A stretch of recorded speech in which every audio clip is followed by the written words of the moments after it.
Hi, I'm Brooke Newell, and I'm the Director of Social Witness for the New York State Council of Churches. Thank you for using this resource, as together we address the epidemic of gun violence in our nation. In this fourth and final session, we are going to meet a friend, Joanna Nadeau.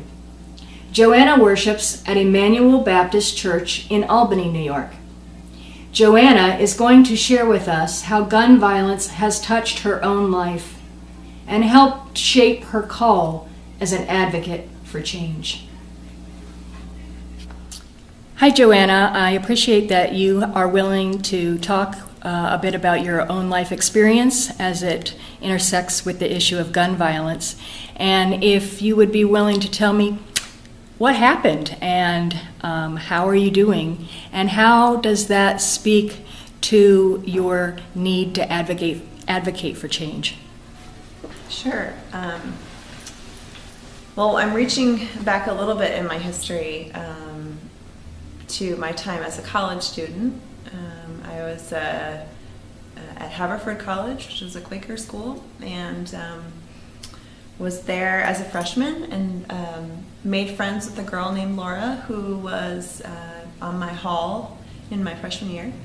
And we really connected. Laura was really friendly and down to earth and from California, and but really had it together, but wasn't presumptuous at all. Was sort of just her own person. And so we got to know each other a bit in our freshman fall semester, and she was running for, I believe, Secretary of Student Council, and went off for winter break, said our see you later, see you soon. And I went home to my home at the time in Nashville, and about a week after Christmas, I believe it was, I got a phone call from one of our mutual friends at school saying that something had happened to Laura, and they were pretty sure that she wasn't going to make it.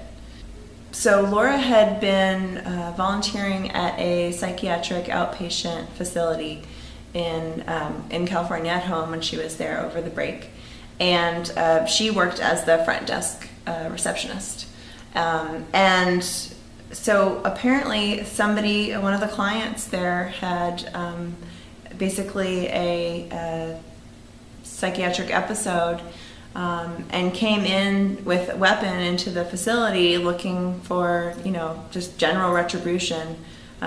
She, of course, didn't actually know the person or anything, but she was sitting in the front, and so when he started shooting, she was the first one to get it, and she was shot in the head and went down, and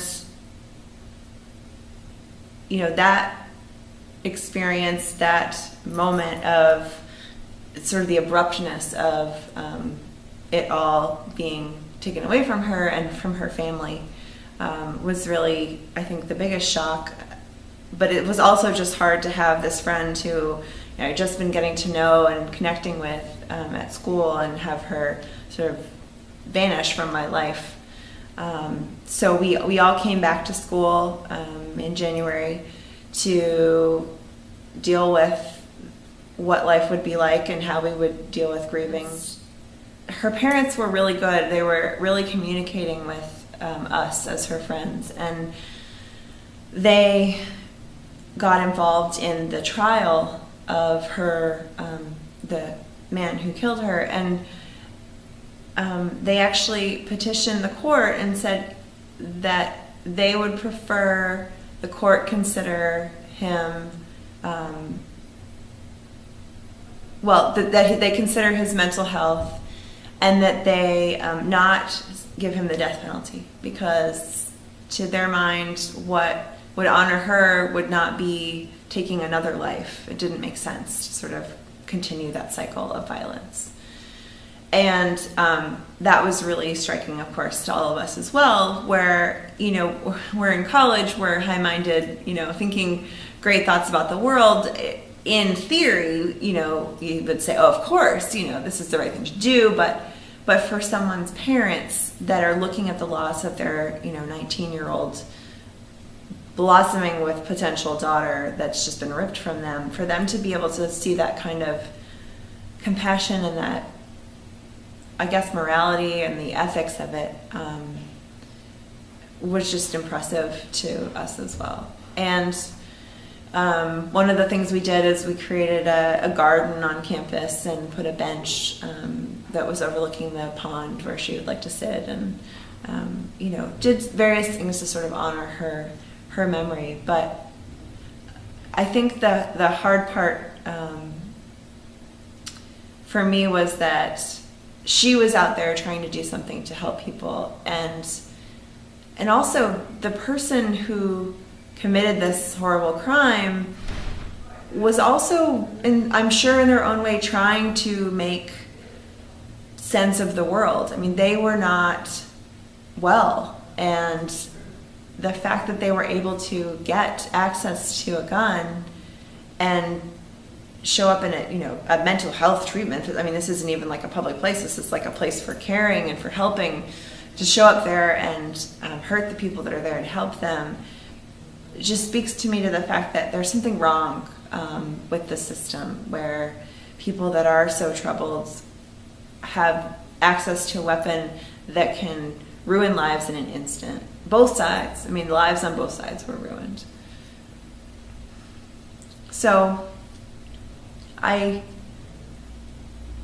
guess that was sort of the closest experience I've had with gun violence, and it's just sort of affirmed for me the need to take guns as a weapon seriously in a way that we don't. They're just different. I always think of, if you were in a knife fight, you have to be really close to the person, and so you have to sort of grapple with them on a human-to-human basis. But with a gun, you're able to shoot at someone that you maybe have never even spoken to before you've ever even spoken to them. So I have been passionate about reducing gun violence. And I think it goes back to a spiritual basis of, we all have our moments of weakness, and we all have our times when we make bad choices. And I mean, that's the power of being in a faith community and in a faith relationship with God, is that we have these opportunities for reconciliation and for healing and for grace and love, that we may not even deserve. So we know that we're fallible, and yet why would we not take these extra steps to keep ourselves in those moments of fallibility from making choices that we would just horribly regret? For people of faith, I think it's about what is happening, what in your community or in your state can you make a difference in terms of gun violence. So it's up to us to speak up and say, there are actions that can be taken, there are policies that can be changed that don't hurt anyone. In fact, they help, and they help us avoid these horrible things from happening.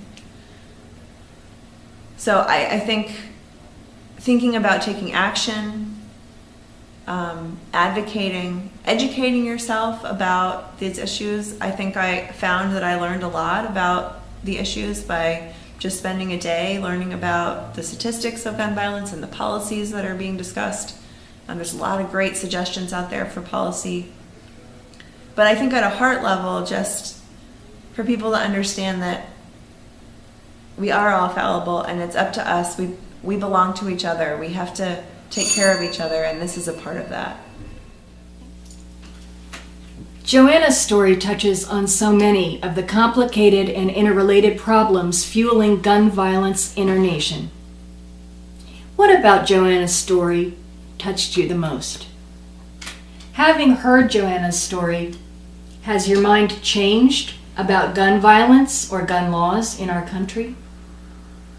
I would like to thank you for using this resource, and blessings on you in your continued discussion. We would love to know how this series worked for you in your setting. Could you give us your feedback?